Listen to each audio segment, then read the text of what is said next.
All right, and that is a wrap on Wild Card Weekend. Just a phenomenal start to the NFL playoffs. I got my boy Bryson on tonight, Steelers fan, first time on the show. We just did a quick live. Thought we might as well do the full-blown episode together. I was telling the people, Bryson, I hate to be wrong. I don't even feel like I made a right prediction because it's become like clockwork for the past decade. But just an unfortunate evening for your Pittsburgh Steelers. The Texans take it 30-6. Unfortunate way for Rodgers to end his career, assuming he retires. But we'll get into all of that this evening. I appreciate you hopping on with me, brother. How you doing? I could be doing worse. I could be doing better. Again, to your point, I am sort of used to this recurring theme for the Steelers after a decade, but I appreciate you having me on a lot, man. No, man, it is my pleasure, and I love the stuff that you do, and I'm so excited to get back on. It sounds like we're doing a few shows this week, which is awesome. Yeah. Again, we're back here previewing the Monday Nighter. We're looking at the divisional round later this week, so stay tuned for that episode. I do want to shout out my sponsor for the season, Big Third Down Shop. If you go check out the link in my bio, you can grab all their NFL branded hats. Look just like this JV show one I got in all my episodes. Look great, fit great, they're embroidered. Go get yourself an NFL hat for the rest of the playoff season. But let's get down to business. Texans take the game in Pittsburgh. Another disaster class from Mike Tomlin. This is his 9th straight season without a playoff win. I find it hard to believe many, if any, teams would hold on to their head coach in that case scenario. But of course, it's Pittsburgh. It's a franchise that has had long tenured head coaches, so we don't really know what will happen. Bryson, I'm curious to hear your opinion, but for me, it's always been the fact that Mike Tomlin has to go, and it's been like that for me for at least a few years now. Tonight, not so much, like we talked about on the live. It wasn't necessarily all on Tomlin this evening, but just a combination of things over the years, and it's become that, just like that Chad Ochocinco quote, death, taxes, a Mike Tomlin knockout in the wild card. It just seems inevitable like this. I think he has to go at this point. I think the question that I would ask anybody who is entertaining the idea of Tomlin returning for 2026, and that obviously includes the Pittsburgh Steelers organization, is what do you hope or expect to be different that has not been the case over the last 10 years? Like, we were talking during the live that this is 5 straight years where the Steelers have had the highest paid defense in football. And you have a defensive coach like Mike Tomlin, a Super Bowl winner. He's gone to another Super Bowl back in 2010. Ironically, lost to Aaron Rodgers. That's got to be the side of the field that carries you. And the Steelers for years, it probably has to do with the steel curtain days of the 70s and some of the great defensive teams of the 90s, and obviously the 2 Super Bowl teams in the 2000s with James Harrison, Polamalu and company. There's a reputation of great defense, but that hasn't necessarily met the reality. Like the Steelers this season were the 26th ranked defense in football. They were the worst fourth quarter defense in the entire NFL. They gave up 10 points per fourth quarter, which is a disaster. If you average that out to 4 quarters, that makes the Cincinnati Bengals defense look like the 85 Bears. I mean, it's a disaster. So TJ Watt had a down year, obviously, with the injury that he suffered, career worst year for him after the contract. But I guess the question is for the Steelers, like I said, what do you expect to be different in 2026? That hasn't been the case for the last 10 years. I just saw a stat that Mike Tomlin now ties Marvin Lewis for 7 consecutive playoff losses. Like that's it. And what's Marvin Lewis's reputation, right? I feel like over the years, as I've talked to Steelers fans, the amount that have been supporting Tomlin and him coming back, it's kind of diminished. Like every year, I feel like there are less and less, and more people start to realize what's actually going on. And listen, I've been a strong advocate for Mike Tomlin going to the Hall of Fame. I believe he is an incredible NFL head coach, and his resume, don't get me wrong, it is extremely impressive to not have a losing season on your record. Sure. That is unbelievable. For the amount he has coached, that is unbelievable. But if I saw the Patriots fire Bill Belichick after he won 6 Super Bowls, pretty much any head coach can be fired, and you can move on from a head coach when you need a culture reset, and that's what I think Pittsburgh needs. I think the Steelers need a culture reset. Almost a decade without a playoff win. No NFL franchise would put up with that. I find it hard to believe even the Jets a terrible franchise would hold on to their head coach after that point. I just don't see it. I know Mike Tomlin has the name in Pittsburgh, and he's built some good relationships there. I completely understand. But the fans don't want this mediocrity anymore. At least I don't think they do. I'm sure they don't, because I wouldn't as a Bills fan. If I saw Buffalo doing that year after year, I'd want to see a little bit of playoff success. And I think this win was, or pardon me, I think this loss was absolutely huge for them, because it gives you a little bit more clarity. If you win a playoff game, or if you outright make the playoffs before week 18, like we talked about, it gets a little bit hairy. It's like, well, Mike Tomlin with Aaron Rodgers, you finally gave him a decent quarterback season. What can he do? But now I think it's pretty clear cut. Like, to go out like that at home and just get pummeled by a good Texans defense, completely understand. But the offense production, like, your defense made enough plays to get the job done tonight. And I just think it's inevitable that the Steelers end up moving on from Tomlin.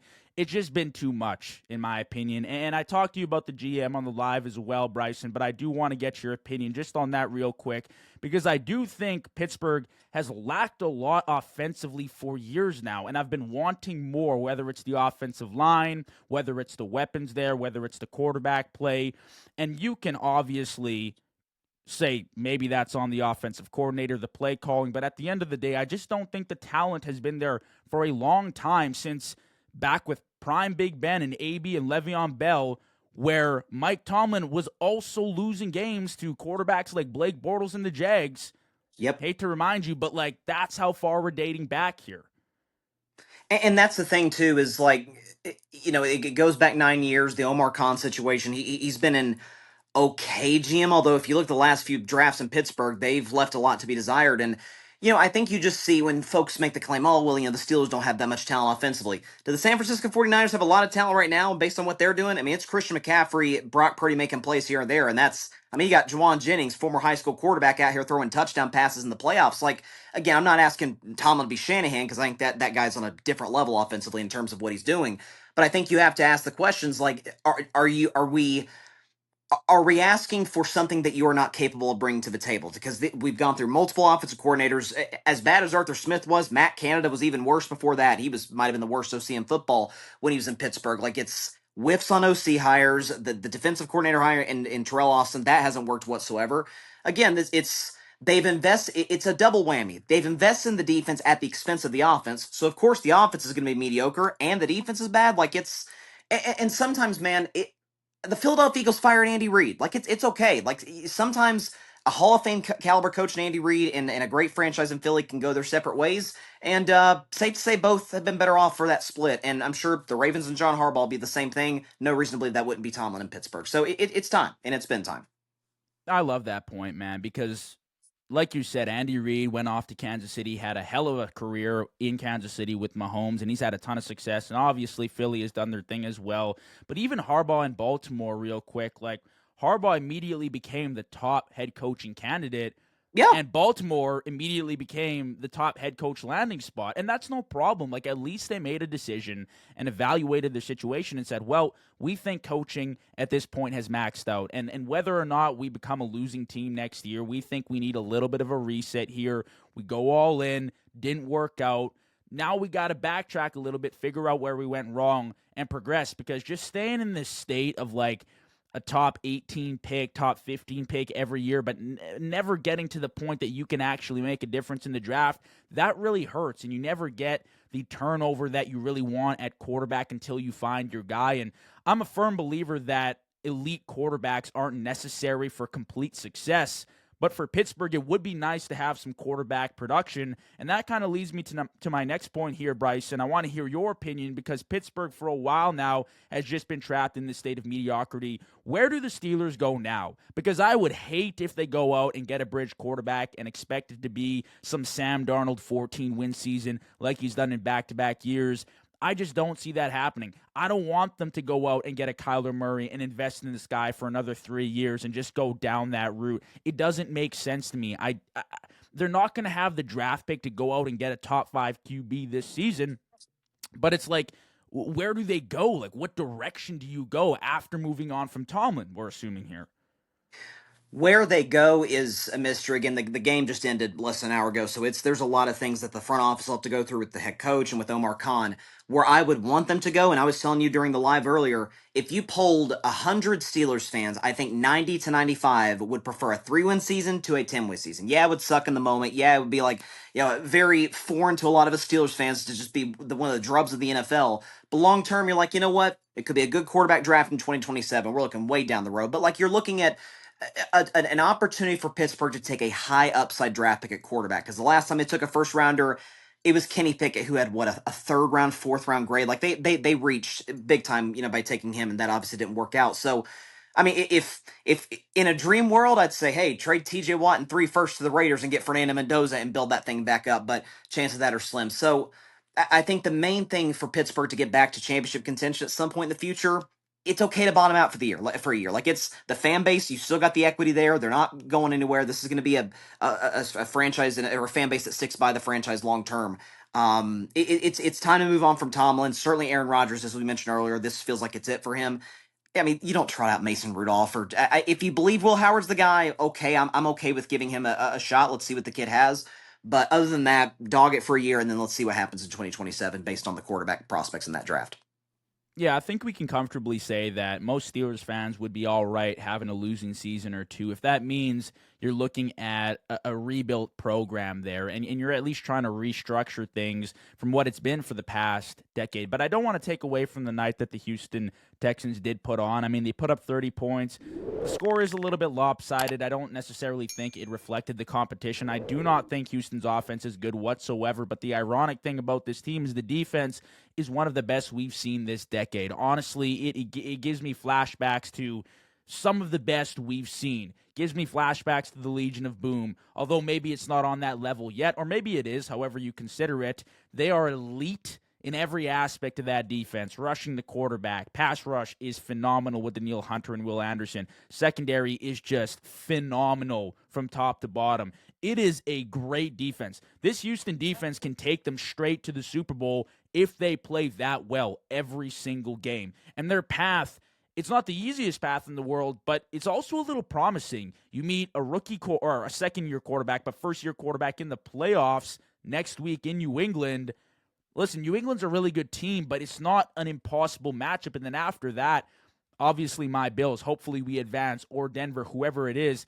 I also don't think that's an insane matchup. Buffalo's kryptonite is Houston. It really is, and we just can't get past that defense for whatever reason. Hopefully we can scheme things up if we do end up meeting them. But it's crazy to say, like, this Texans defense is really good enough to take them all the way. And people say defense wins championships. For the past decade, let's say, it's been high-powered offenses that have gotten the job done. But it's great to see that these defenses are carrying these teams, and they can fall back on it because the Texans really need it, especially with Nico Collins going out tonight. I mean, I think that Texans defense put up the equivalent of the offense's points this evening. Yeah, they actually scored half the touchdowns because the fumble recovery for a touchdown, then the pick six at the end. You know who this Texans defense reminds me a little bit of? That Denver Broncos no-fly zone in 2015. Because you've got 2 excellent pass rushers in Will Anderson and in Danielle Hunter, that Denver team, Von Miller, DeMarcus Ware. So that the linebacker and back end play for Houston's better. I think Derek Stingley's the best, junior's the best corner in football, and obviously Al Shire is a Pro Bowl caliber guy. But just a team that offense is almost an afterthought. I mean, CJ Stroud is the only reason that this game was not 40-6 in favor of the Houston Texans. But listen, New England's going to be a challenge. Nico Collins being out changes everything because now your downfield threat's kind of gone. Now this is the guy who can take some of the attention away from a Christian Kirk, from a Xavier Hutchinson. Like it's going to make things harder. Honestly, the Texans' offensive game plan is going to be kind of similar to what Pittsburgh's has been all season, where it's CJ get the ball to your hands quick, a lot of Dalton Schultz, a lot of screen passes. But the way that they ran the football effectively tonight, and the fact that, listen, New England doesn't have an all-star caliber pass rush or defense. We saw with the Chargers, they kind of laid the blueprint to a certain degree on how to give New England some problems. No reason to believe that the Houston Texans can't take a page out of that book. But the D'Amico Ryans Josh McDaniels coaching matchup is going to be really, really interesting to see. Well, to be honest with you, if New England's defense played like it did this week against the Texans, I don't think offensively they can put up a point. After what I saw from CJ Stroud tonight, it was pretty bad, and it's kind of crazy to watch CJ Stroud's regression from year one. Like, Yeah. I've kind of pushed it to the side saying, well, it's tough. He's played behind a bad offensive line, and he's always good in the playoffs, right? So I've always said that, and I've been like, all right, they're making the playoffs. It's all good. They're winning the division. This year they didn't win the division, but they came pretty close. Late season resurgence. But right now, like after assessing that game in the playoffs, I can't justify paying CJ Stroud the bag. The regression from year one has just been way too big. I wouldn't mind seeing what CJ Stroud can do for a few more years. I'm not doubting the guy, but at the same time, I'm not fully confident that he's the quarterback of the future. I was after his rookie season, but ever since then, it seems like his play just hasn't been nearly as good. And it's not like they've lacked weapons. They had Stephon Diggs at a point. They had Nico Right. Collins. They've had players. They had Tank Dell when he was healthy. The offensive line absolutely has been an issue, but CJ Stroud this evening just looked like he was seeing ghosts. He almost lost them the game. If it wasn't for that Houston defense, the Steelers would have walked over Houston because CJ Stroud just did not show up to play. I do think he's been carried by this defense. I don't think this offense is good enough to go all the way, but I love the defense so much that it's hard for me to look past that. So I just don't know where I go with CJ Stroud now. You can't pay him next year unless it's some No. small contract, but I don't imagine that he's going to want to take that, to be honest with you. No, and listen, that's what the fifth year option is for first round picks. Like you're going to have 2 more years, and if you're still not convinced by then, yeah, obviously a franchise tag or that's well down the road. But the thing that has shocked me the most about CJ is this is a guy who I could be wrong, but didn't in his rookie year didn't he only throw like 4 picks or something crazy? Like he played very smart football, didn't turn it over, and this year I think he doubled that to 8 despite missing a few games. We obviously had the few turnovers. I think he had like 5 fumbles and a couple of interceptions. Like this was a brutal game for him tonight against Pittsburgh, and it's been a brutal last, I'd say, season and a half. You can attribute some of that to the deterioration of Houston's offensive line and the fact that they obviously moved Laramie Tunsil after last year after some of the character issues there. But we've seen quarterbacks. I mean, I'm not trying to hold him to the standard, but your guy Josh Allen wasn't exactly like he had all day to throw yesterday against the Jaguars. Wasn't like he wasn't taking some pretty brutal shots and was nothing short of sensational. But so I think we've seen guys deal with bad O lines, be able to stay composed. Worst case scenario, take a sack, throw the football away. Like the interception to Eccles in the third quarter that basically kind of gave the Steelers some life when it looks like Houston's going to go up 14-6. Just take the sack there. This is a defensive battle. Go down. Fairbairn's going to knock the kick through, and your defense is going to do what it did all night. It's the regression decision making that has been the most shocking thing because usually that's something that you assume it gets better in a quarterback, and for Stroud, it's gone backwards. Well, I just pulled up his stats here too, and I know he missed games this year. Of course, he only played 14 this year, but when you do look at the overall stats, like his yardage passing wise has fallen, his passing touchdowns have fallen. His rookie year, he only threw 5 interceptions, and then the year after 5, okay. that, 12. And this season, I think he was on pace for almost 10, which obviously it could definitely be worse, but it's just confusing to me why the decision making did fall off so quickly, which is totally a valid point, Bryson. So I just think assessing his performance and honestly looking at a guy like Bryce Young, who was his guy that was drafted right in front of him in the draft, that rookie season, everyone was sold. And it was like CJ Stroud is the guy, should have gone number 1 overall. But Yep. over the years, it seems like Bryce Young has closed the distance. And now, for me, they're in the complete same category. I have no clue who I can pay. I can't trust paying Bryce Young yet, but he also gave me a phenomenal playoff performance, and I want to see more of him because unlike CJ Stroud, he's grown year after year. Through the 3 Yep. years in the NFL, the more he's gotten around him, the better the team's been. And this year, by no means was it flat out excellent, but it was pretty solid. He's grown, and his stats have grown every single year. And the more they give him passing wise, I think he'll do a little bit better. So, although the consistency isn't there for him, they're in the same category. They've been lumped in, and I think you need to see another excellent season from CJ Stroud to pin him as the franchise quarterback because right now, I just can't trust it. Yeah, and I think the thing too with Bryce Young that you attribute some of his growth to is the fact that he has a smart offensive coach in Dave Canales, right? Like, uh, do you got a connection issue? No, I think you're good. Okay. No, with Bryce Young, like a smart, young offensive coach, and Dave Canales, like that's somebody that can help a young quarterback grow. That hasn't necessarily been the case in Houston. Maybe D'Amico Ryans needs to find a new OC or a new quarterbacks coach, whatever the case may be. Like, listen, I'm not going to act like I'm some guru when it comes to CJ's mechanics, but he looks a little more antsy in the pocket. And for a guy who, obviously, the physical difference between he and Bryce is drastic, as we all know. But Bryce is somebody that it struck me in college in Alabama. It's not like he's playing the SEC. He's playing with NFL guys. It's not like he was this FCS quarterback. He's used to having to deal with much taller offensive linemen. He doesn't look rattled back there. If you give him time to throw the football, the arm strength isn't special. The accuracy is okay. It's a kid who seems confident in his own abilities. We see that with the numerous fourth quarter comebacks this year. In the case of Stroud, it's been the exact opposite. So I don't know if it's a mechanics problem, a scheme problem, or maybe a little bit of both. But like you said earlier, it's not like the Texans haven't invested in getting him receivers. Diggs last year, Tank Dell before the injury, and Nico Collins is I think fantastic. Dalton Schultz is a good possession tight end. Got run support tonight. That was kind of the difference for Houston offensively. But it's been a shocking regression. And I'll say, if just sidebar, if you're a Commanders fan, you're hoping the same isn't true for Jaden Daniels, because similar season where rookie year they're both excellent.